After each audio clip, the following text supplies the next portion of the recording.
ஆண்டவரும் இரட்சகருமாகிய இயேசு கிறிஸ்துவின் நாமத்திலே உங்களை வாழ்த்துகிறேன்.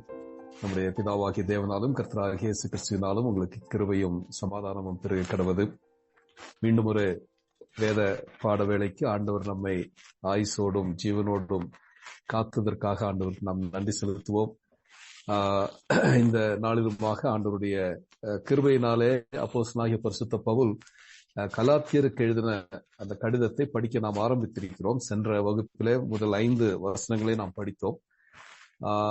முதலாவது அவர் அந்த கலாத்திய சபையினுடைய அறிமுகத்தை படித்து எவ்விதமாக அந்த முதல் 5 வசனங்களிலே தன்னை அறிமுகப்படுத்தி யாருக்கு இந்த கடிதத்தை எழுதுகிறார் என்பதையும் கூறி அவர்களை வாழ்த்துகிறார். கிருபையும் சமாதானமும் என்கின்ற அந்த கிறிஸ்தவ அருமையான வாழ்த்துதலை அறிமுகப்படுத்தி அந்த சபை மக்களை வாழ்த்திவிட்டு ஆண்டவராகிய இயேசு கிறிஸ்து இந்த உலகத்திலே வந்ததனுடைய முக்கியமான நோக்கத்தை 4வது வசனத்தில் அழகாக அவர் விவரித்து காண்பித்தார். நம்முடைய பாவங்களுக்காக அவர் மரித்தார். இந்த பொல்லாத இந்த பிரபஞ்சத்திலிருந்து நம்மை விடுதலையாக்கும்படியாக தன்னையே நமக்காக அவர் கொடுத்தார். அது தேவனுக்கு மகிமையாகவும் அது ஆண்டவருடைய சித்தமாகவும் இருந்தது என்ற அந்த உண்மையான சுவிசேஷத்தினுடைய மகத்துவத்தை விளக்கி காண்பித்தார் என்று சொல்லி அந்த பகுதியை நாம் படித்து முடித்தோம். இன்றைக்கு 6வது வசனத்திலிருந்து தொடர்ந்து அந்த அதிகாரத்தை முடிக்க நாம் முற்படுவோம். எவ்வளவு தூரம் படிக்க முடிகிறதோ அந்த அளவிற்கு நாம் படிக்க முற்படுவோம். 6வது வசனத்திலிருந்து 9வது வசனம் வரைக்குமான பகுதியை தேவனுடைய ஒரே செய்தி, அது கிறிஸ்துவனுடைய சுவிசேஷம். இந்த தலைப்பை நாம் அந்த பகுதிக்கு நாம் கொடுத்தால் நலமாக இருக்கும். ஆண்டவருடைய ஒரே செய்தி, அது கிறிஸ்துவனுடைய சுவிசேஷம். இதை மையமாக கொண்டுதான் பவுல் இந்த பகுதியை அவர் எழுதுகிறார். ஒருவேளை இந்த பகுதியை நாம் படிக்கும் பொழுது பொதுவாகவே பவுல் தன்னுடைய கடிதங்களில் வாழ்த்துதலை கூறிவிட்டு, தன்னை அறிமுகப்படுத்தி வாழ்த்துதலை கூறிவிட்டு அந்த சபை மக்களை குறித்து பாராட்டுவார். அவர்களிலே காணப்படுகின்ற நற்குணங்களை விளக்கி கூறி அதை பாராட்டி அதற்காக தேவனை துதிப்பது அவருடைய பொதுவான கடிதத்தின் நடைமுறை. ஆனால் இந்த கலாத்திய சபையிலே தான் ஒரு வித்தியாசத்தை நாம் பார்க்க முடிகிறது. அந்த கடிதத்தில் ஒரு வித்தியாசம் உண்டு. அங்கே எந்தவித நற்பண்புகளையும் பார்த்து அவர் ஆண்டவரை ஸ்தோத்திரிக்கவோ இல்லை அவர்களை புகழவோ பாராட்டவோ செய்யாதபடி நேரடியாக அவர்களிலே காணப்பட்ட ஒரு குறைவை அதிக பாரத்தோடு கூட அவர் எழுதுவதை பார்க்கிறோம். 6வது வசனம் விதமாக ஆரம்பிக்கிறது. உங்களை கிறிஸ்துவின் கிருபையினாலே அழைத்தவரை நீங்கள் இவ்வளவு சீக்கிரமாய் விட்டு வேறொரு சுவிசேஷத்திற்கு திரும்புவதை பற்றி நான் ஆச்சரியப்படுகிறேன்.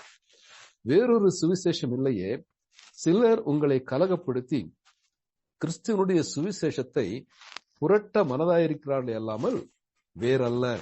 ஒருவேளை இந்த வார்த்தைகள் பவுலுடைய உள்ளத்தை வெகு அதிகமாக பாதித்தது. அது நிமித்தமாக அவர் அதிகமாக வேதனை கொண்டவராக இந்த வார்த்தைகளை அவர் எழுதுகிறார். இவ்வளவு சீக்கிரம் நீங்கள் இந்த சுவிசேஷத்தை விட்டு திரும்பினதை குறித்து நான் அதிகமாக ஆச்சரியப்படுகிறேன், இல்லை என்றால் பிரமிப்படைகிறேன், இல்லை என்றால் நான் திகைத்து நிற்கிறேன் என்ற அந்த மனநிலையோடு கூட இந்த பகுதியை அவர் எழுதுகிறார். எவ்வளவு சீக்கிரம்!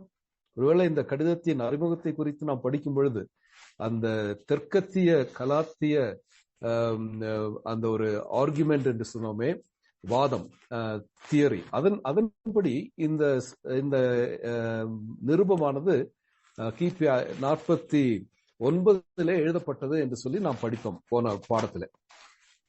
முதல் மிஷனரி பயணத்தின் பொழுது பவுல் அதிகமான நாட்களை அங்கே கலாத்திய மாகாணத்தில பல பகுதிகளிலே செலவழித்தார் என்றும் படித்தோம். அந்த முதல் மிஷனரி பயணம் என்பது 46வது ஆண்டிலிருந்து 48வது ஆண்டு வரைக்குமாக இருந்தது என்றும் படித்தோம். அப்படியானால் 46வது ஆண்டிலிருந்து 48வது ஆண்டு வரைக்குமான அந்த 3 ஆண்டு காலம் 49 இந்த கடிதத்தை எழுதுகிறார்.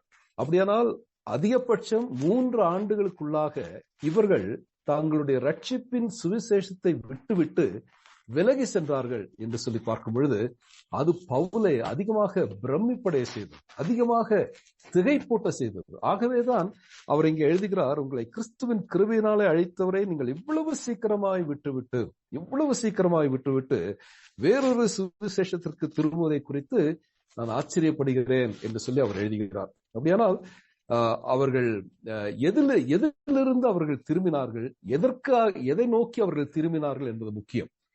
ஒருவேளை முதலாவது அவர்கள் தேவனை விட்டு திரும்பினார்கள். இங்கே வாசிக்கிறோம், கிறிஸ்துவின் கிருபையினாலே அழைத்தவர் தேவனை அவர்கள் சீக்கிரமாக விட்டுவிட்டார்கள். தங்களை ரட்சித்து தங்களுக்கு புது வாழ்வை அளித்து தங்களுடைய பாவங்களை எல்லாம் மன்னித்து நித்திய ஜீவனின் நம்பிக்கையின் தரக்கூடிய அந்த சுவிசேஷத்தை அவர்களுக்கு கொடுத்து அதை ஏற்றுக்கொண்ட இந்த மக்கள் ஆண்டவரை விட்டு விலகிவிட்டார்கள். அது மாத்திரமல்ல, அந்த கிருபையிலிருந்து அவர்கள் விலகினார்கள். கிறிஸ்துவின் கிருபைக்கு அவர்கள் பாத்திரவான்களா இராதபடி அந்த கிருபையை அவர்கள் உதாசீனப்படுத்தி விட்டார்கள். தகுதியில்லாத இந்த கலாத்திய சபை மக்கள் பாவத்திலே விழுந்து கிடந்த அவர்களை ஆண்டவருடைய இரக்கம், அவருடைய கிருபை அவர்களை சந்தித்தது, அவர்களுக்கு புது வாழ்வு அளித்தது, அவருடைய பாவங்களை மன்னித்தார்.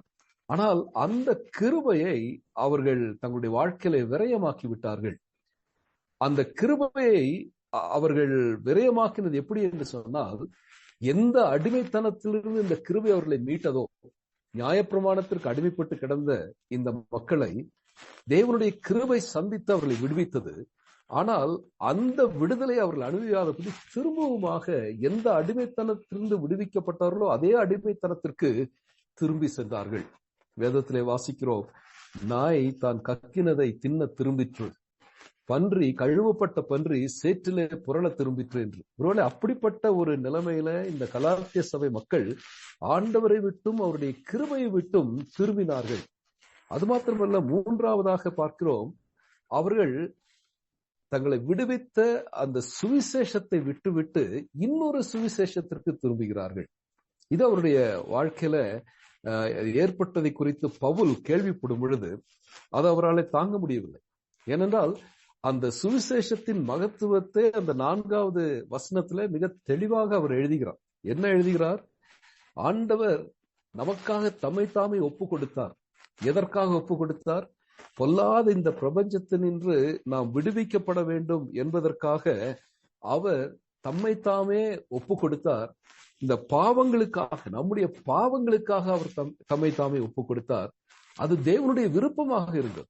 ஒருவேளை இதெல்லாமே அந்த சுவிசேஷத்தினுடைய மகத்துவம். இப்படிப்பட்ட உன்னதமான இந்த சுவிசேஷத்தின் நல்ல செய்தியை கேட்டவர்கள் அந்த சுவிசேஷத்தை விட்டு திரும்பினார்கள் என்று சொல்லி பார்க்கிறோம். உண்மையான சுவிசேஷத்தை விட்டு பொய்யான ஒரு சுவிசேஷத்திற்கு நேராக அவர்கள் திரும்பினார்கள்.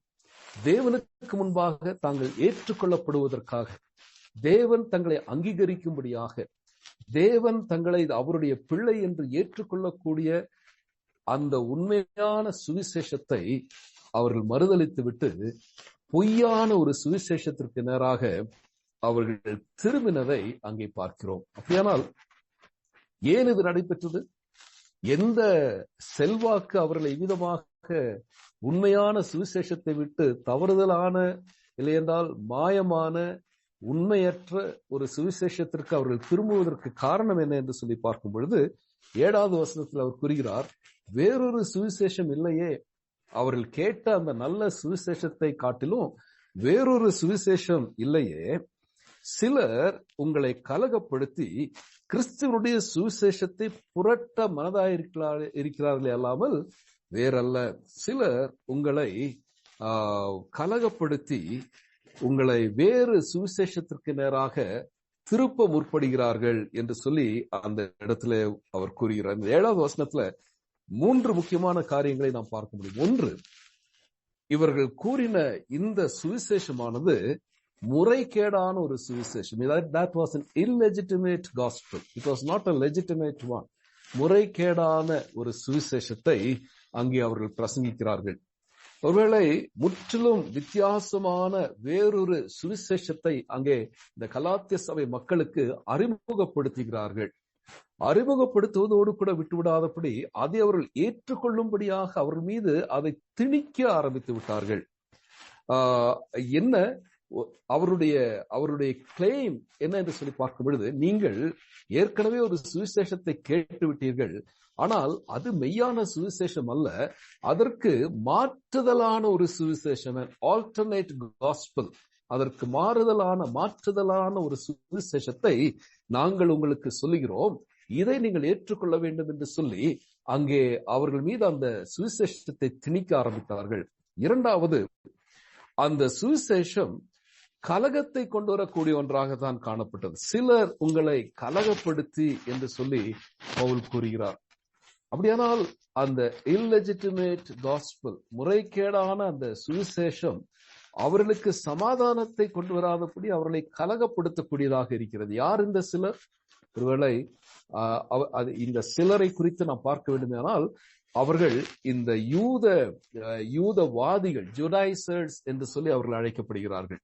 யூதவாதிகள் யார்? இந்த யூதவாதிகள் அவர்கள் யூத கிறிஸ்தவர்கள் தான். ஆண்டவராகிய இயேசு கிறிஸ்துவை தங்களுடைய வாழ்க்கையில ஏற்றுக்கொண்ட யூத கிறிஸ்தவர்கள், யூத மார்க்கத்தை விட்டு கிறிஸ்தவ மார்க்கத்தை ஏற்றுக்கொண்ட யூத கிறிஸ்தவர்கள். ஆனால் என்ன வித்தியாசம் என்று சொன்னால், அவர்கள் ஆண்டவராகிய இயேசு கிறிஸ்துவின் கிருபையினாலே ஒரு மனிதன் ரட்சிப்படைய வேண்டும் என்ற சத்தியத்தோடு கூட, அதோடு கூட மோசேயுடைய நியாயப்பிரமாணத்தை கை கொள்ள வேண்டும் என்பதையும் வலியுறுத்தினார்கள். இதுதான் ஜுடைசர்ஸ் என்பவருடைய அந்த யூதவாதிகளுடைய சித்தாந்தம், த டாக்ட்ரின் ஆஃப் ஜுடைசர்ஸ். அவர்கள் ஆண்டவராகிய இயேசு கிறிஸ்துடைய கிருபையினாலே ரட்சிப்பை பெற்றுக் கொள்வது மாத்திரமல்ல, மோசேனுடைய நியாயப்பிரமாணத்தை கை கொண்டு கிரியைகளினாலே நாம் ரட்சிப்பை நிறைவேற்ற வேண்டும், பூரணப்படுத்த வேண்டும் என்று சொல்லி அவ்விதமான ஒரு போதனையை இவர்கள் கொடுக்க ஆரம்பித்து விட்டார்கள். ஒரு மனிதன் ஆண்டவராகிய இயேசு கிறிஸ்துவை ஏற்றுக்கொண்டு அவரோடு கூட சரியான உறவு வைத்து அவன் பரலோக ராஜ்யத்தை அடைய வேண்டும் என்று சொன்னால் வெறும் கிருபை மட்டும் பத்தாது, அதோடு கூட அவர்கள் கிரியையும் செய்ய வேண்டும். என்ன கிரியை? மோசேனுடைய நியாயப்பிரமாணங்களை கை கொள்வது. எவ்விதமான நியாயப்பிரமாணத்தை கை கொள்வது என்றால் அவர்கள் முக்கியத்துவம் கொடுப்பது விருத்த சேதனத்திற்கு. விருத்த சேதனம் பெறாதபடி உங்களுடைய ரட்சிப்பு பூரணமடையாது என்கின்ற கலப்பான சுவிசேஷத்தை அவர்களுக்கு போதித்ததை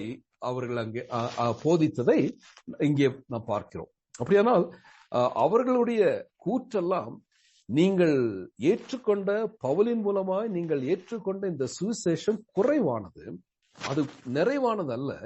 உங்களுடைய ரட்சிப்பு நிறைவேற வேண்டும் என்று சொன்னால் நீங்கள் ரட்சிக்கப்பட்டதோடு கூட இந்த விருத்த சேதனம் என்கின்ற மோசே நியாயப்பிரமாணத்தின் கிரியையை நீங்கள் நிறைவேற்றாவிட்டால் இந்த ரட்சிப்பு பூரணமற்றது என்ற ஒரு தவறான போதனையை, முற்றிலும் சுவிசேஷத்திற்கு விரோதமான ஒரு போதனையை அவர்கள் அங்கே கூறுவதை நாம் பார்க்கிறோம். அப்படியானால் என்ன? ரட்சிப்பு கிருபையினாலே நாம் பெற்றுக்கொள்கிறோம். இந்த ரட்சிப்போடு கூட ஏதோ ஒன்றை நாம் சேர்த்து கொள்ள வேண்டும். You need to add something to the salvation by grace. அதை தான் இங்கே அவர்கள் வலியுறுத்துகிறார்கள். அப்படியானால் வேதம் நமக்கு கற்றுத் தருவது, ரட்சிப்பு என்பது கிருபையினால் மாத்திரம், விசுவாசத்தினால் மாத்திரம், கிறிஸ்துவினால் மாத்திரம். Salvation is by grace alone, by faith alone, in Christ alone. இதை திட்டவட்டமாக வேதம் நமக்கு கற்றுத் தருகிறது. அப்படியானால் அன்று முதல் நூற்றாண்டில இப்படிப்பட்ட ஒரு போதனை அவர்களை கலகப்படுத்திட்டு என்று சொன்னால், இன்றைக்கும் நம்முடைய கிறிஸ்தவ போதனைகளிலே இப்படிப்பட்ட போதனைகள் ஊடுருவுகிறதா என்பதை நாம் யோசித்து பார்க்க வேண்டும். வெறுமனே ஆண்டவராகிய இயேசு கிறிஸ்துவை விசுவாசித்து, ஆண்டவராகிய இயேசு கிறிஸ்து என்னுடைய பாவத்திற்காக மரித்தார், அவருடைய இரத்தத்தை, விலையேற பெற்ற அவருடைய இரத்தத்தை சிந்தினதினாலே எனக்கு பாவ மன்னிப்பாகிய மீட்பு உண்டு, ஆண்டவராக இயேசு கிறிஸ்துவின் ரத்தம் சகல பாவங்களையும் நீக்கி என்னை சுத்திகரிக்கிறது. அவருடைய வசனத்தை கேட்டு அவருடைய விசுவாசமா இருக்கிறவனுக்கு நித்திய ஜீவன் உண்டு என்கின்ற அடிப்படையான இந்த போதனைகளோடு கூட plus they are adding something, ஏதோ ஒன்றை நீங்கள் அதோடு கூட செய்யவில்லை என்று சொன்னால் நீங்கள் உண்மையாகவே ரட்சிப்படைந்தவர்கள் அல்ல என்கின்ற போதனை இன்றும் உண்டு. இதை நாம் இனம் கண்டுகொள்ள வேண்டும். ஆகவே ஆரம்ப காலத்திலேயே இப்படிப்பட்ட ஒரு போதனை திருச்சபையை பாதித்திருந்தது.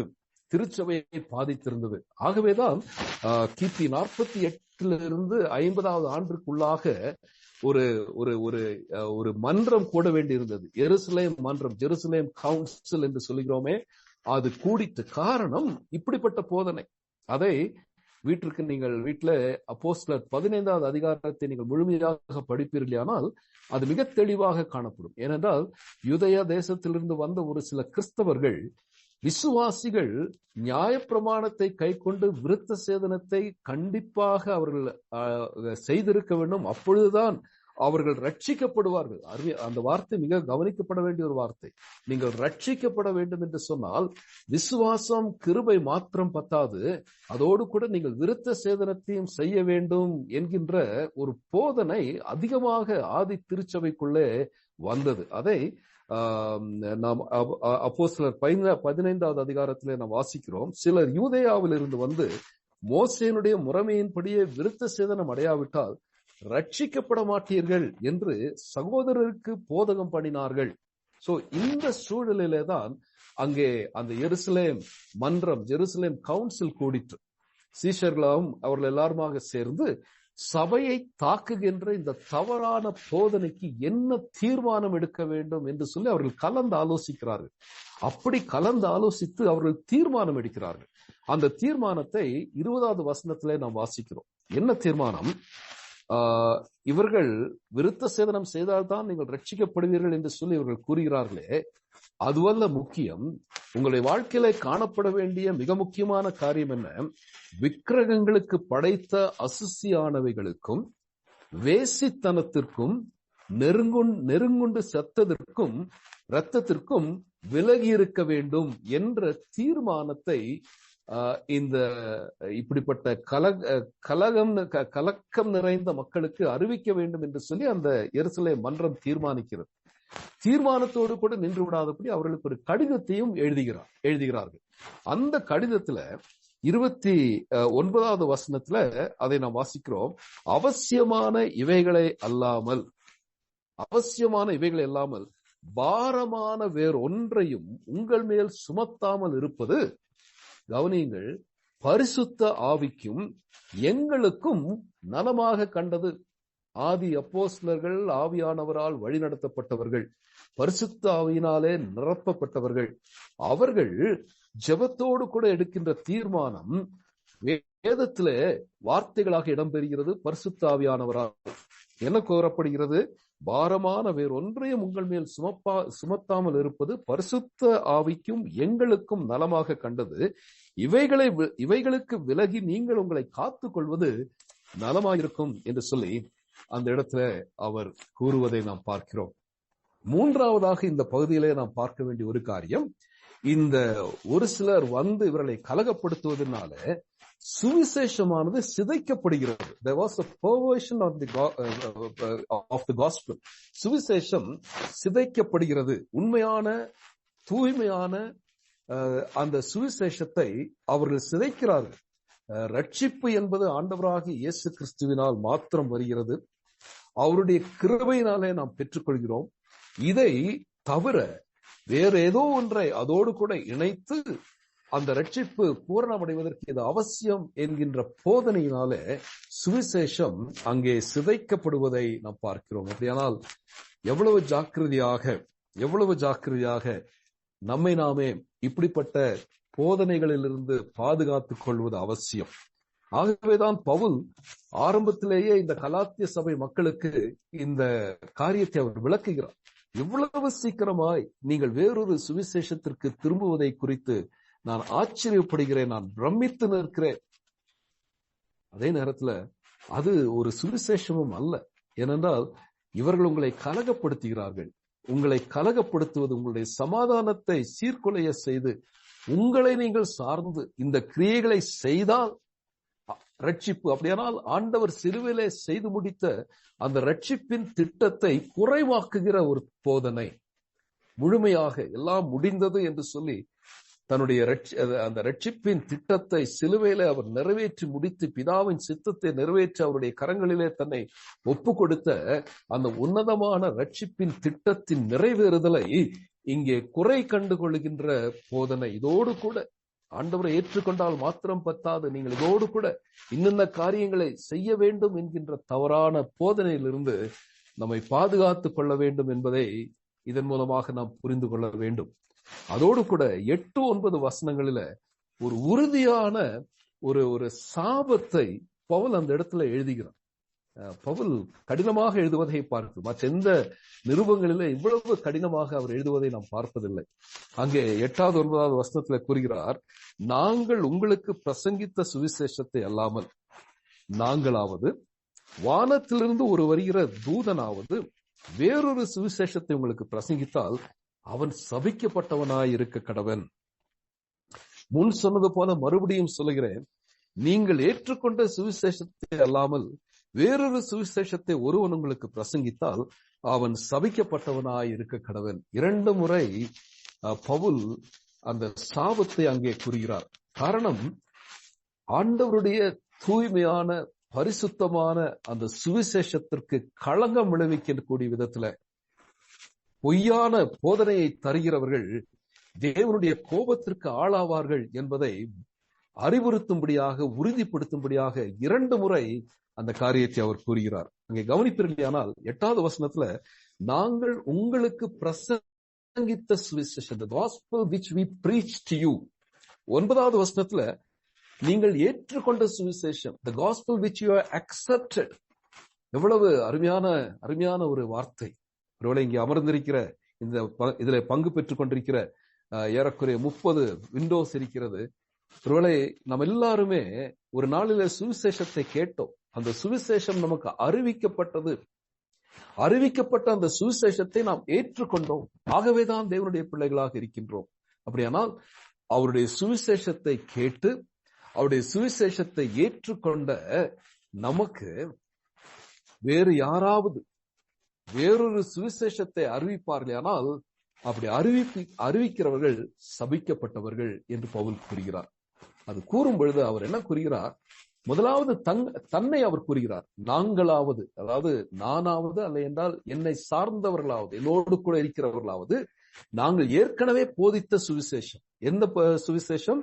திரும்பவும் 4வது வசனத்திற்கு தான் நாம் வர வேண்டும். அந்த 4வது வசனத்துல கூறின அந்த சுவிசேஷத்தினுடைய முழுமை, பூரணமான அந்த சுவிசேஷத்தை பவுல் கூறினாலும் கூட, பவுலோடு கூட இருக்கிறவர்கள் கூறினாலும் கூட அது சாபத்தை கொண்டு வரும் என்பதை அவர் அந்த இடத்துல விளக்குகிறார். அப்படியானால் அவர் கூறுவது என்ன?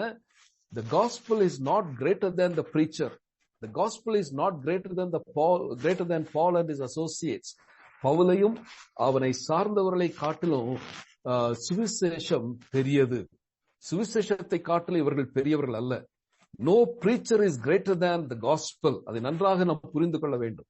ஒருவேளை எவ்வளவுதான் திறமை வாய்ந்த ஒரு போதகனாக இருந்தாலும் சரி, சொல் வன்மை மிகுந்த, வாக்கு வன்மை நிறைந்த, அநேகரை கவரக்கூடிய விதத்துல, அநேகரை வசீகரிக்கக்கூடிய விதத்துல பேசக்கூடிய எந்த ஒரு பிரசங்கியாக இருந்தாலும் சரி, அந்த பிரசங்கி தன்னுடைய வாக்கு வன்மையினாலே, தன்னுடைய கவர்ச்சியினாலே சுவிசேஷத்தை புரட்டுவாரே ஆனால் அவன் சபிக்கப்பட்டவன் என்று சொல்லி பவுல் இந்த இடத்துல மிக தெளிவாக கூறுகிறார்.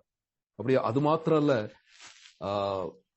வானத்திலிருந்து இறங்கி வந்த ஒரு தூதனாவது, ஒருவேளை அவர் உலகத்திலிருந்து வருகின்ற ஒரு போதனையும் அதே நேரத்துல வானத்திலிருந்து இறங்கி வருகிற ஒரு போதனையும் அங்கே ஒன்றாக இணைப்பதை நாம் பார்க்கிறோம்.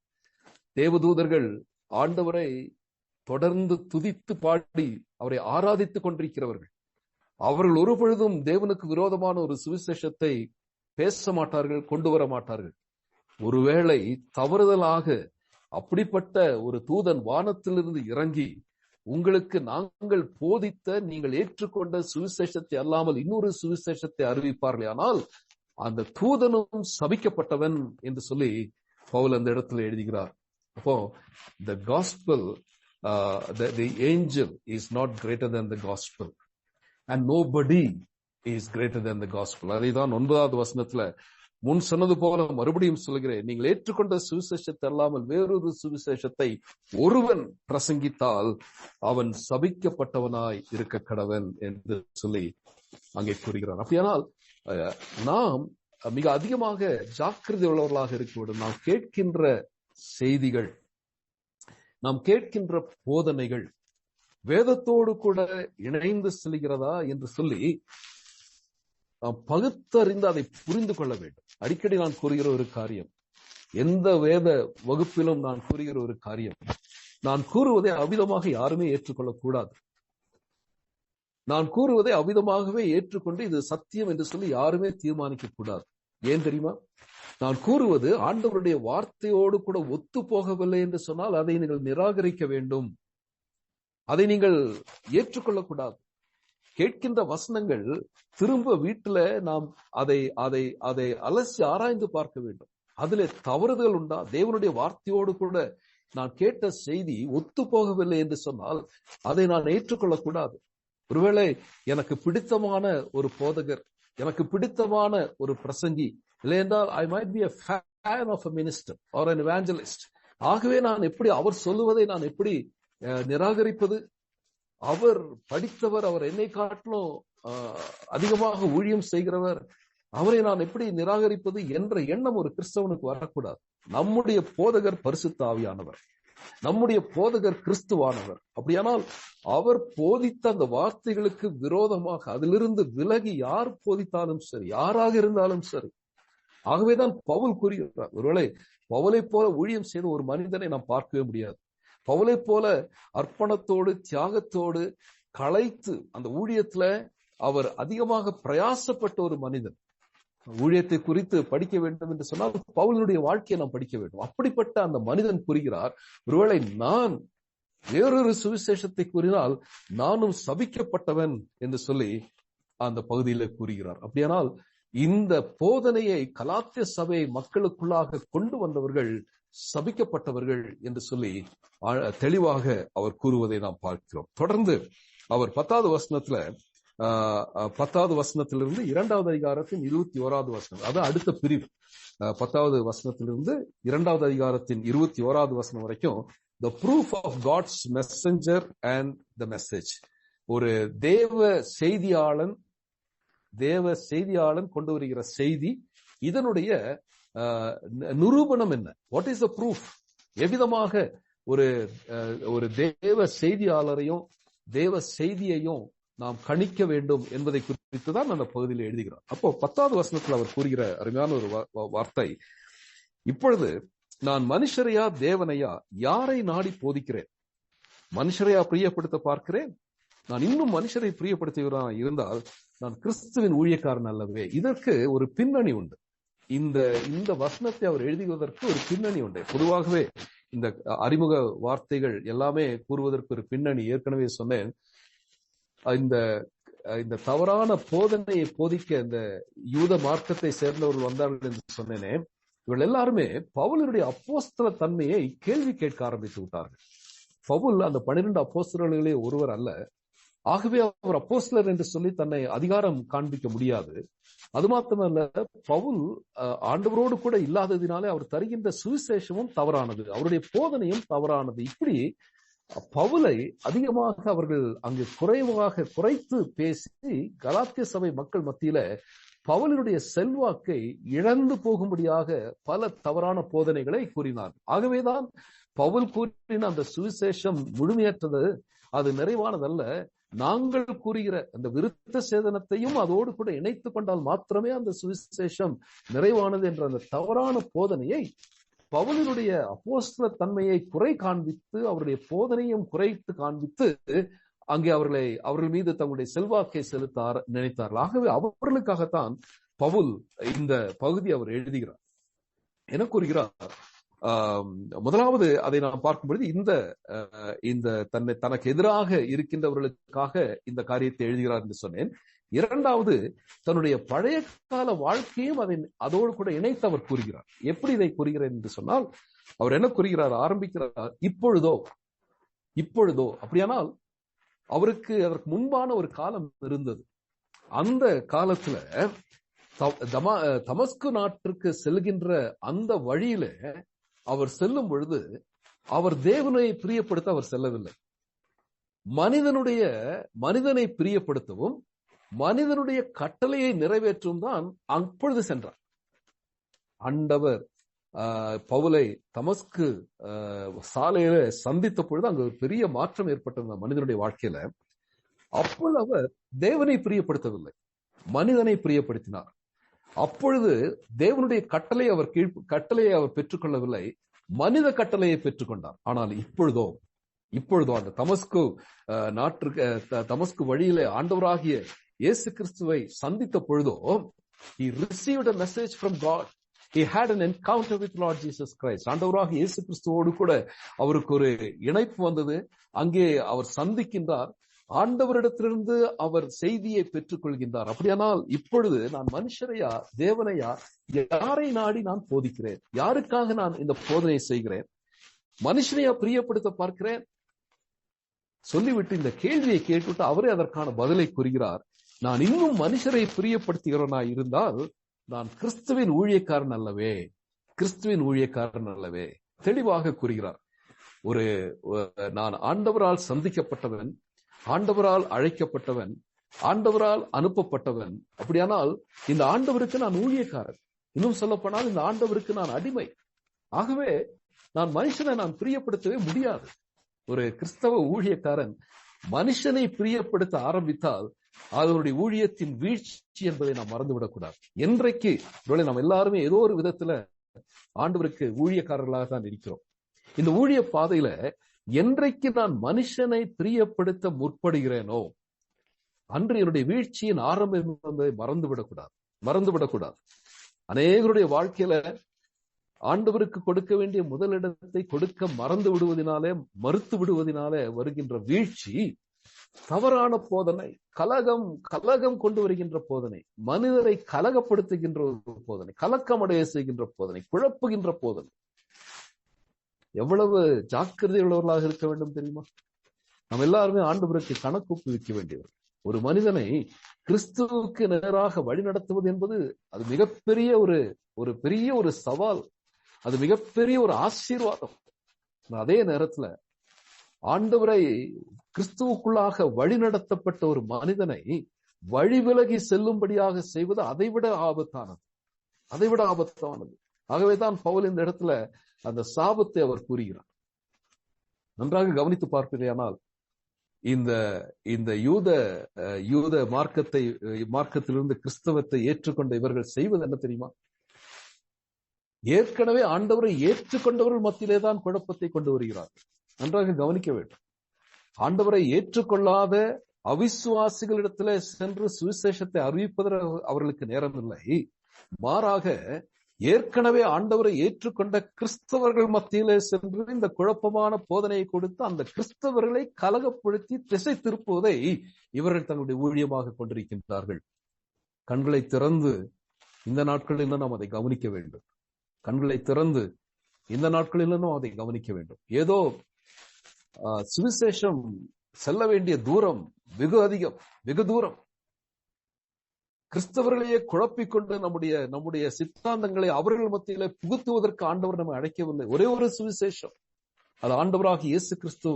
அவர் மூலமாக மாத்திரமே, கிருபையின் மாத்திரமே, விசுவாசத்தின் மூலம் மாத்திரமே.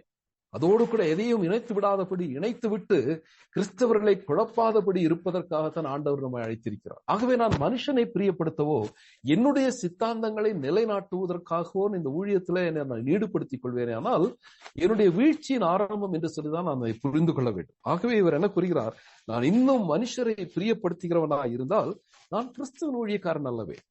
ஆகவே தான் லூக்கா 6வது அதிகாரத்துல 26வது வசனத்துல ஆண்டவர் விதமாக கூறுகிறார். லூக்கா 6:26 எல்லா மனுஷரும் உங்களை குறித்து புகழ்ச்சியாய் பேசும்போது உங்களுக்கு ஐயோ. பயங்கரமான ஒரு வார்த்தை. நம்ம எல்லாருமே விரும்புவது எல்லாரும் நம்மை குறித்து புகழ்ச்சியா பேசணும் அப்படின்னு சொல்லி, இல்லையா? நம்ம யாருமே மற்றவர்கள் நம்மை இகழ்ச்சியாக பேசணும்னு சொல்லி யாருமே விரும்ப மாட்டோம். எஸ்பெஷலி ஊழியத்துல இது ரொம்ப ரொம்ப ஒரு ஜாக்கிரதையாக, ஒரு எச்சரிக்கையோடு நாம் இருக்க வேண்டும்.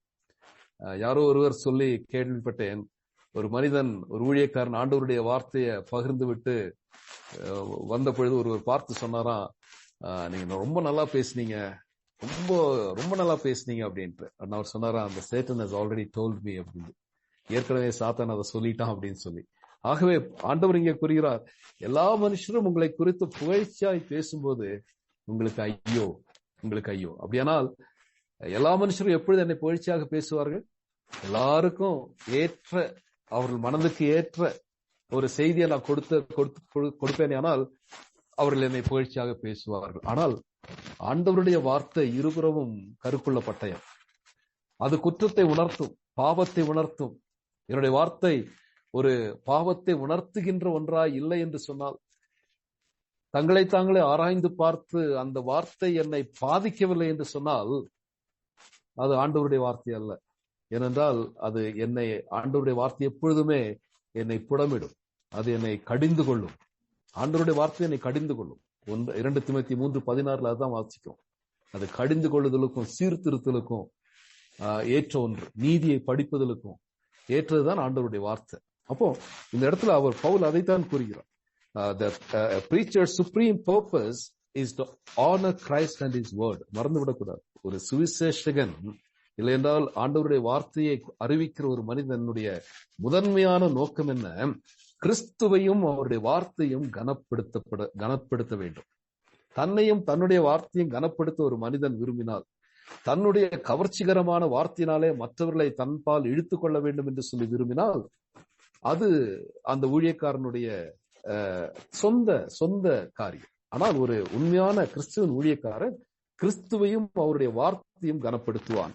அதே நேரத்துல பூமியில பாவத்தில் விழுந்து கிடக்கிற மனிதனை அந்த பாவ அடிமைத்தனத்திலிருந்து விடுதலையாகி பரலோக ராஜ்யத்தின் சொந்தக்காரனாக மாற்றப்பட வேண்டும் என்கின்ற பாரத்தோடு சுவிசேஷத்தை அறிவிப்பதுதான், ரட்சிப்பின் சுவிசேஷத்தை அறிவிப்பதுதான் அவனுடைய கடமை. ஆகவே பவுல் இந்த இடத்துல தன்னை குறித்து மிக தெளிவாக கூறிவிடுகிறார். தன்னை குற்றப்படுத்துகிற, தன்னை இகழ்ச்சியாக பேசுகிறவர்களுக்கு இவர் தெளிவாக கூறுகிறார், நான் மனுஷனை பிரியப்படுத்துகிறவனாக அல்ல, நான் இன்னும் மனுஷனை பிரியப்படுத்துகிறவனாக இருப்பேன், ஆனால் நான் தேவனுடைய ஊழியக்காரன் அல்ல, நான் கிறிஸ்துவனுடைய ஊழியக்காரன் அல்ல என்பதை தெளிவாக கூறிவிட்டு 11வது வசனத்திலும் 12வது வசனத்திலும் தான் பெற்ற இந்த சுவிசேஷத்தினுடைய மகத்துவத்தை அங்கே விளக்குகிறார். ஏற்கனவே கூறினேன், பவுலுடைய சுவிசேஷம், அவருடைய அப்போஸ்தல தன்மை, இதை குறித்து குறை கூறுகிறவர்களுக்கு இந்த இடத்துல அவர் பதில் கூறுகிறார். மேலும் சகோதரரே, ஒருவேளை சகோதரரே என்று சொல்லி இங்க வாசிக்கும் பொழுது மூல பாஷையில சகோதர சகோதரிகளையும் இணைத்துதான் அந்த வார்த்தை, பிரதரன் என்கின்ற அந்த ஆங்கில வார்த்தை 2 பாலாரையும் குறிப்பிடக்கூடிய ஒரு வார்த்தை. அப்போ மேலும் சகோதர சகோதரிகளே, என்னால் பிரசங்கிக்கப்பட்ட சுவிசேஷம் மனுஷனுடைய யோசனையின்படி ஆனது அல்ல என்று உங்களுக்கு தெரிவிக்கிறேன். He is declaring that, ஒரு பிரகடனம் பண்ணுகிறார். என்ன பிரகடனம்?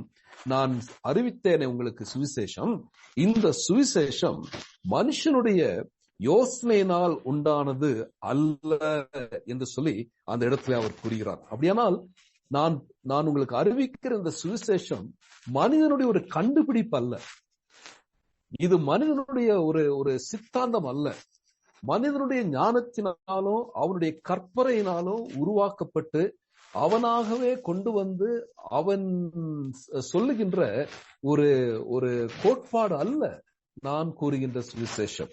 அது மனிதனாலே உருவாக்கப்பட்ட ஒன்று அல்ல. அதே நேரத்துல மனிதனுக்கு விருப்பம் உள்ளபடி, அவனுடைய விருப்பத்திற்கு ஏற்றபடி அமைக்கப்பட்ட ஒரு செய்தியும் அல்ல நான் கொண்டு வருகிற சுவிசேஷம். அது மாத்திரமல்ல, நான் இது ஒரு மனிதனிடத்திலிருந்து கற்றுக்கொண்டதும் அல்ல என்பதை தெளிவாக அவர் கூறுகிறார். என்னால் பிரசங்கிக்கப்பட்ட இந்த சுவிசேஷம் மனுஷனுடைய யோசனையின்படி ஆனதில்லை என்று உங்களுக்கு சொல்லுகிறேன். நான் அதை ஒரு மனுஷனால் பெற்றதும் இல்லை, மனுஷனால் கற்றதும் இல்லை.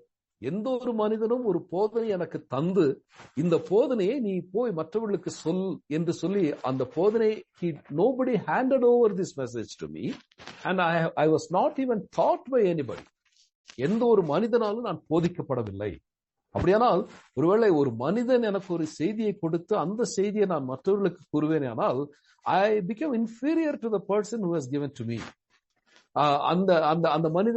அந்த மனிதனை காட்டில் நான் குறைவுள்ளவன். ஆனால் பவுல் கூறுகிறார், நான் மனுஷனுடைய யோசனையின்படி நான் இதை செய்யவில்லை. இந்த சுவிசேஷம் நான் மனுஷனிடத்திலிருந்து பெற்றுக்கொள்ளவும் இல்லை. இந்த சுவிசேஷம் எந்த மனுஷனும் எனக்கு கற்றுத்தரவும் இல்லை சொல்லிவிட்டு சொல்லுகிறார், இயேசு கிறிஸ்துவே, அது ரொம்ப முக்கியம், இயேசு கிறிஸ்துவே அவர் மாத்திரமே அதை எனக்கு வெளிப்படுத்தினார். It was a revelation from Christ himself. ஆண்டவராகிய இயேசு கிறிஸ்துவே எனக்கு அதை வெளிப்படுத்தினார். It is the first hand revelation from Christ. It is not a second hand revelation. தமஸ்கு பாதையிலே நான் சென்று கொண்டிருக்கும் பொழுது ஆண்டவர் எனக்கு வெளிப்படுகிறார். அவர் வெளிப்படுத்தி தன்னை வெளிப்படுத்துகிறார். சவுலே சவுலே, நீ என்னை ஏன் துன்பப்படுத்துகிறாய்? யார் ஆண்டவரே நீர்? நீ துன்பப்படுத்துகிற இயேசு நானே என்று சொல்லி அந்த personal revelation of Christ to Paul, and that made him to be the messenger of Christ. ஆண்டவராகிய இயேசு கிறிஸ்துவின் சுவிசேஷ ஊழியத்துல தன்னை ஈடுபடுத்திக் கொள்வதற்கு அவர் ஆண்டவரிடத்திலிருந்து இந்த செய்தியை பெற்றார். It was not Paul's choice anyway. Pavul தானாகவே அதை தெரிந்து கொள்ளவில்லை, கடவுள் தெரிந்து கொண்டார். பவுலை கடவுள் தெரிந்து கொண்டு பவுலுக்கு இந்த சுவிசேஷத்தை அதை காட்டிலும் மேலாக தன்னை அவருக்கு வெளிப்படுத்தினார். முதலாவதாக அதைதான் 13-14 வசனங்களில 13வது வசனத்தை 23வது வசனம் வரைக்கும் அதை விளக்குகிறார். எவ்விதமாக தான் இந்த வெளிப்படுத்துதலை பெற்றுக்கொண்டேன் என்று சொல்லி 13-14வது வசனத்துல he explains or he reveals himself as a persecutor. தன்னை துன்பப்படுத்துகிறவனாக தன்னை காண்பிக்கின்றார். 15-16 வசனத்துல 24வது வசனத்திலும் தன்னை ஒரு விசுவாசி என்று சொல்லி காண்பிக்கின்றார். 16வது வசனத்தின் பின்பகுதியிலிருந்து 23வது வசனம் வரைக்கும் தான் ஒரு போதகன் என்று சொல்லி காண்பிக்கின்றார். 3 நிலைகளிலே பவுல் தன்னை அங்கே விளக்குகிறார். முதலாவது 13-14 வசனத்துல, நான் யூத மார்க்கத்தில் இருந்த பொழுது என்னுடைய நடக்கை குறித்து கேள்விப்பட்டிருப்பீர்கள். தேவனுடைய சபையை நான் மிகவும் துன்பப்படுத்தி அதை பாழாக்கி என் ஜனத்தாரில் என் வயதுள்ள அநேகரை பார்க்கலும் யூத மார்க்கத்தில் தேறினவனாய் என் பிதாக்களுடைய பாரம்பரிய நியாயங்களுக்காக மிகவும் பக்தி வைராக்கியம் உள்ளவனாய் இருந்தேன். இது பவுலினுடைய அந்த பிற்காலத்தை குறித்து, ஆண்டவராக இயேசு கிறிஸ்துவை சந்திப்பதற்கு முன்பாக பவுல் எப்படிப்பட்ட ஒரு மனிதனாக இருந்தார் என்பதை குறித்து அவர் மிக தெளிவாக கூறினார். ஒன்று, he was the arch persecutor of the church. திருச்சபையை துன்பப்படுத்துவதில் மிகவும் பிரதானமான ஒரு மனிதனாக காணப்பட்டார். இதை புரிந்து கொள்ள வேண்டும் என்று சொன்னால் அப்போஸ்தலர் நடவடிக்கைகள் 9வது அதிகாரத்திற்கு நாம் செல்ல வேண்டும், 8வது அதிகாரத்திற்கு செல்ல வேண்டும். அதை படித்து பார்க்கும் பொழுது பவுலை குறித்து வாசிக்க முடியும். 8வது அதிகாரத்தின் 3வது வசனத்துல அப்போஸ்தலர் 8:3 வாசிக்கிறோம், சவுல், நன்றாக கவனியுங்கள், வீடுகள் தோறும் நுழைந்து புருஷரையும் ஸ்திரீகளையும் இழுத்து கொண்டு போய் காவலிலே போடுவித்து சபையை பாழாக்கி கொண்டிருந்தான். பயங்கரமான வார்த்தைகள், பயங்கரமான வார்த்தை. கொஞ்சம் யோசிச்சு பாருங்களேன். இன்றைக்கு நம்முடைய தேசத்திலும் பல இடங்களிலே இது நடைபெற்றுக் கொண்டிருக்கிறது. ஏதோ புதுமை என்று சொல்லி நாம் இதை குறித்து திகைக்க வேண்டிய அவசியம் கிடையாது. முதல் நூற்றாண்டிலே இது நடைபெற்றது. சவுல் என்ன செய்கிறார்? வீடுகள் தோறும் நுழைகிறார். வீடுகள் தோறும் நுழைந்து புருஷரையும் ஸ்திரீகளையும் இழுத்து கொண்டு போய் காவலிலே போடுவித்து சபையை பாழாக்கி கொண்டிருந்தார் என்று சொல்லி அங்கே குறிப்பிடப்பட்டிருக்கிறது. அப்போஸ்தலர் 7வது அதிகாரத்தின் 60வது வசனத்துல ஸ்தேவான் கொலை செய்யப்பட்ட பொழுது அவனுடைய மரணத்திற்கு ஸ்தேவான் கொலை செய்வதற்கு சவுலும் சம்மதித்திருந்தான் என்று சொல்லி அங்கே வாசிக்கிறோம். அது மாத்திரம் 9வது வசனத்துல சவுல் என்பவன் இன்னும் 9வது அதிகாரத்தின் முதல் வசனத்துல சவுல் என்பவன் இன்னும் கர்த்தருடைய சீஷரை பயமுறுத்தி கொலை செய்யும்படி சீறி பிரதான ஆசாரியர் இடத்திற்கு போனான். அந்த ஒரு எதிர்ப்பு அந்த மனிதனுடைய உள்ளத்துல காணப்பட்ட அந்த ஒரு வெறுப்புணர்வு எப்படியாகிலும் இந்த கிறிஸ்தவத்தை அழித்துவிட வேண்டும் என்கின்ற அந்த வெறுப்பு உணர்வு, எப்படியாகிலும் இந்த உலகத்துல கிறிஸ்தவமே இருக்கக்கூடாது என்கின்ற அளவு வெறுமையோடு அந்த வெறுத்து மனிதன் செயலாற்றி கொண்டிருந்தான். அப்போ அவரு என்ன சொல்றாரு, அந்த யூத மார்க்கத்தில் இருந்த பொழுது என்னுடைய நடக்கை குறித்து நீங்கள் கேள்விப்பட்டிருப்பீர்கள். பக்தி வைராக்கியம் நிறைந்த ஒரு மனிதனாக அவர் காணப்பட்டார் என்று சொல்லி பார்க்கிறோம். அப்போ சபையை துன்பப்படுத்தினார் அந்த மனிதன். இரண்டாவது, மத வைராக்கியம் நிறைந்த ஒரு யூதன் அவன் என்பதற்கு மிகச்சிறந்த எடுத்துக்காட்டு அந்த பவுலினுடைய மனம் திரும்புவதற்கு முன்னான வாழ்க்கை. அதே 14வது வசனத்துல வாசிக்கிறோம். என் ஜனத்தாரில் என் வயதுள்ள அநேகரை பார்க்கலும் யூத மார்க்கத்தில் தெரிந்தவன். இது பவுல் தன்னை குறித்து அந்த யூத மார்க்கத்தில் தான் எந்த அளவிற்கு ஈடுபாடு உள்ளவனாக வாழ்ந்திருந்தார் என்பதை குறித்து அவர் அங்கே கூறுகிறார். தேறினவனாய் என் பிதாக்களுடைய பாரம்பரிய நியாயங்களுக்காக மிகவும் பக்தி வைராக்கியம் உள்ளவனாய் இருந்தேன் என்று சொல்லி கூறுகிறார். இதை குறித்து நாம் பார்க்க வேண்டும் என்று சொன்னால் அப்போஸ்தலர் 22வது அதிகாரத்தில் 3வது வசனத்திற்கு போக வேண்டும். அப்போஸ்தலர் 22:3 அவர் கூறுகிறார், நான் யூதன், தர்சு பட்டணத்திலே பிறந்து அந்த பட்டணத்துல கமாலியலின் பாதத்திற்கே வளர்ந்து, மிகப்பெரிய ஒரு ஸ்லாக்கியம். It was a great privilege to be a student of Gamaliel. கமாலியலை குறித்து the beauty of law என்று சொல்லுவார்கள். நியாயப்பிரமாணத்தினுடைய அழகு கமாலியல் என்று சொல்லி, அப்படிப்பட்ட ஒரு மனிதனுடைய பாதப்படியில வளர்ந்தான் என்று சொல்லி தன்னை குறித்து பவுல் கூறுகிறார். முன்னோர்களுடைய வேத பிரமாணத்தின்படி திட்டமாய் போதிக்கப்பட்டு வைராக்கியம் உள்ளவனாய் இருந்தேன். இந்த யூத மார்க்கத்துல இந்த மனிதன் மிகவும் தேறினவனாக காணப்பட்டார். அதே நேரத்துல பிலிப்பியர் 3வது அதிகாரத்துல 4வது வசனத்திலிருந்து 6வது வசனம் வரைக்கும், பிலிப்பியர் 3:4வது வசனத்திலிருந்து 6வது வசனம் வரைக்கும் அவர் தன்னுடைய யூத பாரம்பரியத்தை அங்கு விளக்குகிறார். 8ஆம் நாளிலே விருத்த சேதனம் அடைந்தவர், இஸ்ரவேல் வம்சத்தான், பென்யமீன் கோத்திரத்தான், எபிரேயரில் பிறந்த எபிரேயர். இதெல்லாம் பயங்கரமான ஸ்டேட்டஸ். ஒருவேளை இன்றைக்கு அதை குறித்து நான் சொல்ல விரும்பவில்லை, ஆனால் அந்த ஸ்டேட்டஸை பத்தி நீ சொல்லணும், ஹை கிளாஸ் சொசைட்டி அதுல இருக்கக்கூடிய ஒரு மனிதன் என்று சொல்லி தன்னை விவரிக்கிறார். சொல்லிட்டு சொல்றாரு, நியாய பிரமாணத்தின்படி நான் பரிசேயன், பக்தி வைராக்கியத்தின்படி சபையை துன்பப்படுத்தினவன், நியாய பிரமாணத்தின் நீதியின்படி குற்றம் சாட்டப்படாதவன். How dare he was to say this? நானும் நீங்களும் கிறிஸ்தவ வாழ்க்கையில வாழ்ந்து கொண்டிருக்கிறோமே, நானும் நீங்களும் சொல்ல முடியுமா, நான் கிறிஸ்துவனுடையவன், நான் கிறிஸ்துவனுடையவள், தேவனுடைய பார்வையிலே நான் குற்றம் சாட்டப்படாதவளாக வாழ்ந்து கொண்டிருக்கிறேன், என்னை பின்பற்றுங்கள். பவுல் கூறினாரே, என்னை பின்பற்றுங்கள், கிறிஸ்துவையும் பின்பற்றுங்கள். That was a spiritual courage of Paul to declare, follow me as I follow Christ. அருமையானவர்களே, இந்த ராத்திரி வேளையில நாம் இதை யோசிக்க வேண்டும். பவுல் எவ்வளவாக தன்னுடைய யூத மார்க்கத்துல உண்மை உள்ள ஒரு மனிதனாக இருந்தார். He was faithful to his religion. After conversion, he was so faithful to the call of Christ. ஆண்டவராகிய இயேசு கிறிஸ்துவினுடைய அழைப்பிற்கு இந்த மனிதன் உண்மையுள்ளவராக இருந்தார். இப்படிப்பட்ட இந்த மனிதன் 15வது வசனத்திலும் 16வது வசனத்துல ஒரு மிகப்பெரிய ஒரு மாற்றத்தை, வெரி பிக் யூ டர்ன், ஒரு பெரிய திருப்பத்தை அவர் புரிகிறார். அப்படி இருந்தும், இப்படி எல்லாம் இருந்தேன், நான் பக்தி வைராக்கியமாக இருந்தேன், என்னுடைய தலைமுறையில எல்லார காட்டிலும் தேறினவனாக இருந்தேன், சபையை துன்பப்படுத்தினேன், எல்லாம் இருந்தது. அப்படி இருந்தும் என்ன கூறுகிறார், நான் என் தாயின் வயிற்றில் இருந்தது முதல் என்னை பிரித்தெடுத்து தம்முடைய கிருபையினால் அழைத்த தேவன், தம்முடைய குமாரனை நான் புறஜாதிகளிடத்தில் சுவிசேஷமாய் அறிவிக்கும் பொருட்டு அவரை எனக்குள் வெளிப்படுத்த பிரியமாயிருந்தார். What a beautiful statement. What a beautiful statement. உலகத்தின் மக்களுடைய கட்டளையை பெற்று அவர்களை பிரியப்படுத்த வேண்டும் என்கின்ற அந்த யூத மத சடங்குகளிலே பாரம்பரியத்திலே ஊறி கிடந்த இந்த மனிதனை ஆண்டவர் சந்திக்கின்றார். அவரை வெளிப்படுத்தும் பொழுது அவர் தெளிவாக கூறுகிறார், அழகான வார்த்தைகளை அந்த இடத்துல கூறுகிறார். பவுலை சந்திப்பது தேவனுக்கு பிரியமாக இருந்தது. It was pleasing to God to meet Paul. இங்க இருக்கின்ற நம்ம எல்லாரையும் குறித்து ஆண்டவர் அப்படிதான் சொல்கிறார், உங்களை சந்திப்பதில் நான் பிரியமுள்ளவனாக இருக்கிறேன். Let's praise God for that. பல கோடி மக்கள் வாழ்கின்ற இந்த உலகத்துல தனிநபராகி என்னை சந்திப்பது ஆண்டவருக்கு பிரியமாக இருந்தது. ஆண்டவருக்கு பிரியமாக இருந்தது. தன்னை அவர் நமக்கு வெளிப்படுத்துவது, தன்னை நம்முடைய வாழ்க்கையில வெளிப்படுத்துவது அவருக்கு பிரியமாக இருந்தது. எப்பொழுது அது பிரியமாக இருந்தது?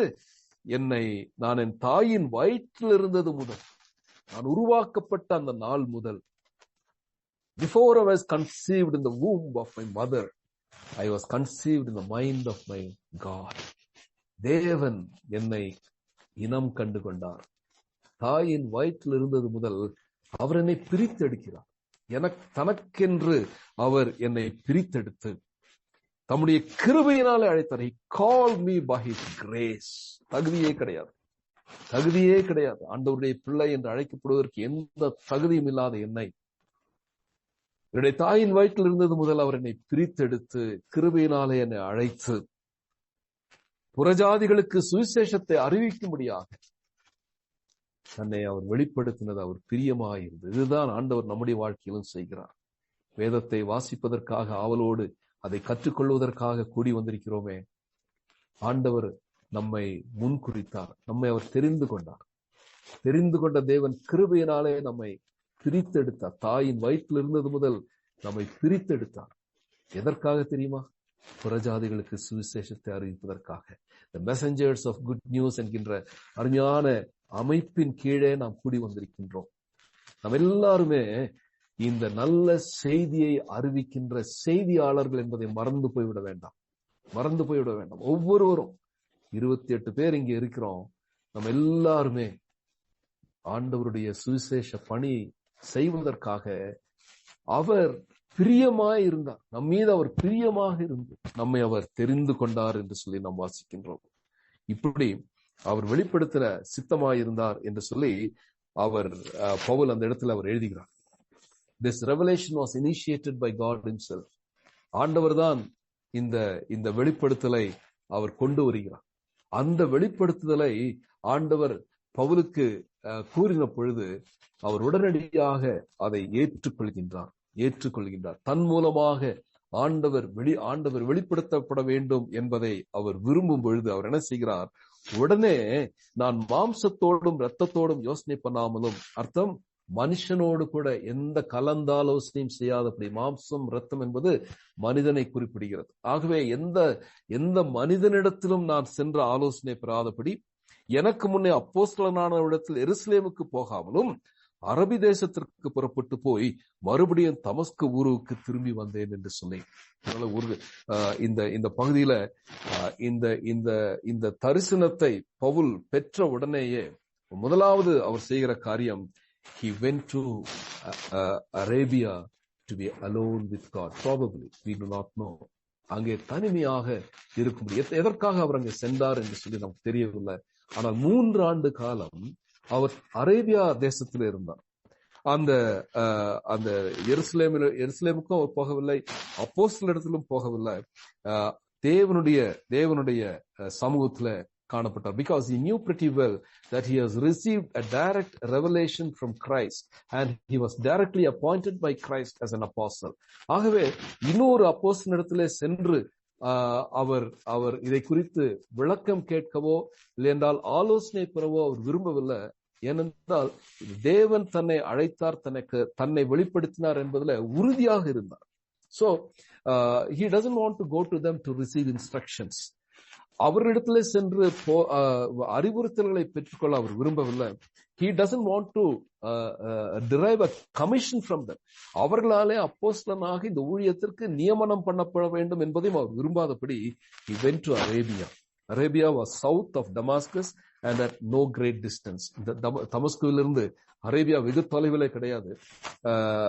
அதே நேரத்துல அவர் அங்கே சென்று probably he was alone with God. தேவனோடு கூட அவர் தனியே இருந்திருக்க முடியும். ஒருவேளை அதிகமாக தேவனுடைய சமூகத்துல ஜெபித்து, அவருடைய சமூகத்துல அவருடைய வழிநடத்துதலை, அவருடைய சித்தத்தை அதிகமாக புரிந்து கொள்ள, நியாயப்பிரமாணத்தை அதிகமாக கற்றுக்கொள்ள, அவைகளிலே ஆண்டவர் தன்னை குறித்து அந்த தீர்க்க தரிசனங்களிலே இயேசுவானவரை குறித்து என்ன எழுதப்பட்டிருக்கிறது இதெல்லாம் ஒருவேளை படிப்பதற்காக அங்கு 3 ஆண்டு காலம் அவர் அங்கே தனிமையாக இருந்தார் என்று சொல்லி நாம் பார்க்கிறோம். அதே நேரத்துல அதை முடித்துவிட்டு என்ன செய்கிறார்? தமஸ்குவுக்கு திரும்பி வருகிறார். அரபி தேசத்திற்கு புறப்பட்டு போய் மறுபடியும் தமஸ்கூருக்கு திரும்பி வந்தேன். இந்த தமஸ்குவுக்கு திரும்பி வருவது probably to get reconciled with the people. ஒருவேளை அங்கு தான் எந்த நோக்கத்தோடு அங்கு சென்றாரோ அந்த நோக்கத்தை சரி செய்வதற்காக to make the wrong right he would have gone back to Damascus. மூன்றாவது என்ன செய்கிறார்? 3 வருஷம் சென்ற பின்பு பேதுருவை கண்டுகொள்ளும்படி நான் எருசலேமுக்கு போனேன் என்று சொல்லி எழுதுகிறார். He faced his past. ஒருவேளை 3 வருஷம் கழிந்து அவர் அங்கு எருசலேமுக்கு போகும் பொழுது எருசலேமிலிருந்து இந்த நிருபத்தை பெற்றுதான் தமஸ்குவுக்கு சென்றார். அங்கே போய் கிறிஸ்தவத்தை ஒழிக்க சென்றவர் திரும்ப எருசலேமுக்கு வரும் பொழுது அங்கே அந்த மக்களை அவர் சந்திப்பதற்கான ஒரு வாய்ப்பு, அங்கு தன்னுடைய சாட்சியை கூறுவதற்கான ஒரு வாய்ப்பு. அதே நேரத்தில் the main purpose of coming back to Jerusalem was to meet Peter. ஏனென்றால் பேதுரு அப்போஸ்தலர்களிலே பிரதான அப்போஸ்தலனாக அவர் காணப்பட்டார்.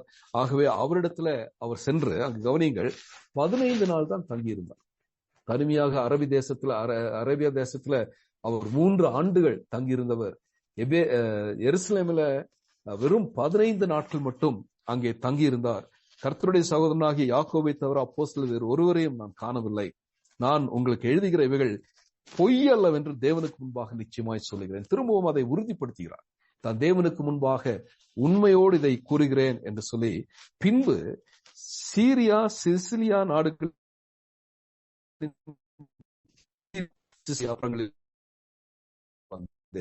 இந்த இருக்கக்கூடிய நாடு அந்தியோகியா என்பது. அதே நேரத்தில் சிலிசியா ஏசியா மைனர் என்கின்ற அந்த ப்ராவின்ஸ் இருக்கக்கூடிய ஒன்று. அதனுடைய தலைநகரம் தர்சு. தர்சு என்பது பவுலுடைய சொந்த ஊர். அப்படியானா 3 ஆண்டுகள் அரபி தேசத்தில் இருக்கிறார். அங்கிருந்து தமஸ்குக்கு திரும்பி வந்து தான் செய்த தவறை அங்கே சரி செய்கிறார். அதற்கு பின்பு எருசலேமுக்கு வருகிறார். எங்கிருந்து அனுப்பப்பட்டாரோ அந்த இடத்திற்கு வந்து தன்னுடைய சாட்சியை நிரூபணம் செய்கிறார். பின்பு தன்னுடைய சொந்த ஊராகிய தர்சுவுக்கு சென்று, அப்போ இந்த இடத்துல அவர் திரும்பவும் தர்சு பட்டணத்திற்கு வந்து தன்னுடைய ஹோம் டவுன்ல அவர் சாட்சியாக இருப்பதை நாம் பார்க்கிறோம். கடைசியாக அவர் கூறுகிறார், யூதேயா தேசத்துல கிறிஸ்துவுக்குள்ளான சபைகளுக்கு முகமறியாதவனாய் இருந்தேன். அந்த பகுதியில் அவர் அதிகமாக செல்லவில்லை. யூதேயா பகுதியில சுவிசேஷத்தை அவர் அறிவிக்கவில்லை. ஏனென்றால் அவர் ஆண்டவராகிய இயேசு கிறிஸ்துவை ஏற்றுக்கொண்டு இந்த 3 ஆண்டு காலம் கழிந்து ஒரு சில நாட்கள் மட்டும்தான் ஆயிற்று. ஆகவே அந்த இடத்துல என்ன கூறுகிறார்? சபைகளுக்கு முகமறியாதவனாய் இருந்தேன். முன்னே நம்மை துன்பப்படுத்தியவனே தான் அழிக்க தேடின விசுவாசத்தை இப்பொழுது பிரசங்கிக்கிறான் என்பதை மாத்திரம் அவர்கள் கேள்விப்பட்டார்கள். சுவிசேஷத்தை அழிப்பதற்காக கங்கணம் கட்டிய இந்த பவுல் இப்பொழுது அதே சுவிசேஷத்தை அறிவிக்கிறார் என்று சொல்லி மிக முக்கியமான வசனம் 24, என்னை பற்றி தேவனை மகிமைப்படுத்தினார்கள். இது ஒரு விசுவாசியுடைய வாழ்க்கையிலே காணப்பட வேண்டிய ஒன்று. ரட்சிக்கப்பட்ட ஒரு மனிதனுடைய வாழ்க்கை கடவுளுக்கு மகிமையை கொண்டு வர வேண்டும். மற்றவர்கள் அந்த மனிதனை பார்த்து ஆண்டவருக்கு மகிமையை செலுத்த வேண்டும். இன்று கிறிஸ்தவம் வளராமல், இல்லையென்றால் கிறிஸ்தவம் சமுதாயத்தில் பாதிப்பு ஏற்படுத்தாமல் இருப்பதற்கு ஒரு மிக முக்கிய காரணம் என்ன தெரியுமா? உங்களுடைய வாழ்க்கையும் என்னுடைய வாழ்க்கையும் ஆண்டவரை மகிமைப்படுத்தாமல் போய்விடுகிறதோ என்ற சந்தேகம் வருகிறது. மற்றவர்கள் நம்மை பார்க்கும் பொழுது நம்மிலே கிறிஸ்துவை காண வேண்டும். இதற்காகத்தான் தேவன் நம்மை அழைத்தார். இதற்காகத்தான் தாயின் வயிற்றில் இருக்கும் பொழுதே நம்மை தெரிந்து கொண்டார். இதற்காகத்தான் கிருபையினாலே தேவன் நம்மை அழைத்தார். இதற்காகத்தான் தேவன் நம்மை பிரித்தெடுத்தார். இதற்காகத்தான் தேவன் நமக்கு சுவிசேஷத்தை அறிவிக்கும் மகா பெரிய அந்த ஸ்லாக்கியத்தை தந்திருக்கிறார். இதன் மூலமாக ஆண்டவர் மகிமைப்பட வேண்டும். அப்படியானால் இந்த அதிகாரத்தை நாம் முடிக்கும் பொழுது நாம் நம்மை நாமே கேட்டுக்கொள்ள வேண்டிய, இல்லையென்றால் சிந்திக்க வேண்டிய ஒரு சில காரியங்களை சொல்லி நான் முடிக்க விரும்புகிறேன். ஒன்று, தவறான போதனைகளை குறித்து ஜாக்கிரதை உள்ளவர்களாக இருக்க வேண்டும். We should be vigilant on the false doctrines. ரட்சிப்பு என்பது கிறிஸ்து மூலமாக மாத்திரமே, கிருபையினால் மாத்திரமே, விசுவாசத்தினால் மாத்திரமே. அதோடு கூட எதையுமே நாம் சேர்த்து கொள்ளவோ அதிலிருந்து எதையோ நாம் பிரித்து கொள்ளவோ முடியாது. கிறிஸ்துவின் மூலம் மாத்திரமே ரட்சிப்பு. Our salvation is by grace alone and nothing to add or subtract. And we need to be very careful in our message not to dilute or compromise. மனுஷனை பிரியப்படுத்துகின்ற விதத்துல அவர்களுடைய காதுகளுக்கு ஏற்ற விதத்திலே, மனதுக்கு ஏற்ற விதத்திலே செய்தியை கூறுவதற்காக ஆண்டவர் நம்மை அழைக்கவில்லை. அவர்களோடு கூட ஒத்து போவதற்காக சுவிசேஷத்தை கலப்பு செய்ய ஆண்டவர் நம்மை அழைக்கவில்லை. We are called to please God. ஆண்டவரை பிரியப்படுத்துவதற்காக ஆண்டவர் நம்மை அழைத்திருக்கிறார். நமக்கு தந்திருக்கிற இந்த சுவிசேஷத்தினுடைய மகத்துவத்தையும் அதனுடைய வல்லமையும் நாம் புரிந்து கொள்ள வேண்டும். We need to acknowledge the power of gospel which God has given. இந்த வல்லமை மிகுந்த இந்த சுவிசேஷம் பவுலை போன்ற ஒரு மனிதனை மாற்ற முடியும் என்று சொன்னால் யாரை வேண்டுமானாலும் அந்த சுவிசேஷம் மாற்றுமே. அப்படியானால் இந்த சுவிசேஷத்தை பெற்றுக்கொண்ட நாம், ஆண்டவரிடத்திலிருந்து இந்த வெளிப்படுத்துதலை பெற்றுக்கொண்ட நாம் அந்த சுவிசேஷத்தை அறிவிக்கும் பொழுது, தேவனுடைய வல்லமையை சார்ந்து அதை அறிவிக்கும் பொழுது ஆண்டவர் அதற்கான காரியங்களை செய்வார். அதே நேரத்துல we need to take time to make the wrong right. நம்ம செய்த தவறுகளை சரி செய்ய நாம் முற்பட வேண்டும். எல்லாவற்றுக்கும் மேலாக through our life the name of God should be glorified. ஆண்டவருடைய நாமம் நம் மூலமாக மகிமை அடைய வேண்டும். மற்றவர்கள் நம்மை பற்றி மற்றவர்கள் தேவனை மகிமைப்படுத்த வேண்டும். இவைகளெல்லாம் நம்முடைய வாழ்க்கையில நடைபெறவில்லை என்று சொன்னால் இந்த அதிகாரத்தை நாம் படிப்பதிலே அர்த்தமே இல்லாமல் போய்விடும். ஆகவே தேவன் தாமே இந்த வசனங்களை நமக்கு ஆசீர்வதித்து தருவாராக. தேவன் எதை நம்மிடத்துல எதிர்பார்க்கிறாரோ, எந்த விதத்திலே தேவன் நம்மை உருவாக்க விரும்புகிறாரோ அதை நம்மளை நிறைவேற ஆண்டவர் உதவி செய்யும்படியாக நாம் ஜெபிப்போம். கிருபை மிகுந்த எங்கள் நல்ல பிதாவே, அருமையான இரவு வேளையிலே உடைய வார்த்தைகளை திரும்பவுமாக கற்றுக்கொள்ள நீர் எங்கள் தந்த இந்த வாய்ப்பிற்காக உமக்கு ஸ்தோத்திரம். எங்களுடைய ஜீவனை நீர் கூட்டி தந்திருக்கிறீர் ஆண்டவரே. இந்த அருமையான இரவு வேளையில முதல் நூற்றாண்டில் எழுதப்பட்ட அந்த வார்த்தைகள் இன்றைக்கும் ஆண்டவரே அது உண்மை உள்ளதா இருப்பதற்காக, நடைமுறைக்கு ஏற்றதா இருப்பதற்காக நன்றி செலுத்துகிறோம். அந்த வார்த்தை இன்னும் எங்களோடு கூட பேசுவதற்காக உமக்கு ஸ்தோத்திரம் சுவாமி. ஆண்டவரே, எங்களுடைய ரட்சிப்பிற்காக உமக்கு நாங்கள் நன்றி செலுத்துகிறோம். பாவத்திலிருந்து எங்களை விடுவிக்கும்படி இந்த பிரபஞ்சத்தினின்று பொல்லாத இந்த பிரபஞ்சத்தினின்று எங்களை விடுதலையாக்கும்படியாக ஆண்டவரே உண்மையை எங்களுக்காக தந்து ஆண்டவரே கிருபையினாலே நீர் எங்களை ரட்சித்த அந்த ரட்சிப்பின் மகத்துவத்தை களங்கப்படுத்தக்கூடிய எந்த போதனையையும் ஆண்டவரே நாங்கள் ஏற்றுக்கொண்டு நாங்கள் உம்மை விட்டு சீக்கிரமாய் விலகிவிடாதபடி உம்மை உறுதியாய் பற்றி பிடித்து கொண்டு எங்களுடைய வாழ்க்கையில முன்னேறி செல்வதற்கு பலம் தாரும் சுவாமி. ஆண்டவரே, நீர் எங்களை அழைத்த உம்முடைய அழைப்பின் மகத்துவத்திற்காக நன்றி செலுத்துகிறோம்.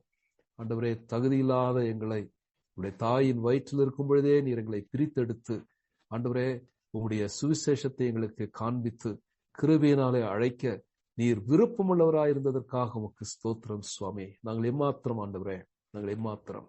அருமையான வேளையில தலை வணங்கி இருக்கிற எங்கள் எல்லாரையும் உடைய கரங்களிலே தருகிறோம்.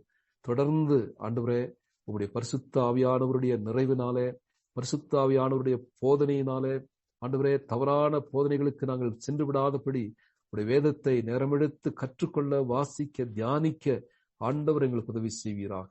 எங்கள் எல்லாருடைய வாழ்க்கையிலும் நீர் மகிமை அடைய வேண்டும் என்று சொல்லி நாங்கள் விரும்புகிறோம் சுவாமி. உண்மையே நாங்கள் கனப்படுத்த, உடைய வார்த்தையை கனப்படுத்த நாங்கள் விரும்புகிறோம். உடைய சுவிசேஷத்தின் சாட்சிகளாக இந்த உலகத்திலே வாடுவதற்கு நீர் எங்களுக்கு கிருபை பாராட்டும். தொடர்ந்து மீண்டும் நாங்கள் சந்திக்கும் வரைக்கும் இந்த வார்த்தையினாலே நீர் எங்களை புடமிட்டு வார்த்தையின் வழியில எங்களை வழிநடத்த எங்களை தாழ்மையோடு ஒப்புக் கொடுக்கிறோம். கர்த்தரும் ரட்சகருமாகிய இயேசு கிறிஸ்துவின் நாமத்தில் ஜெபிக்கிறோம் ஜீவனுள்ள நல்ல பிதாவே, ஆமென்.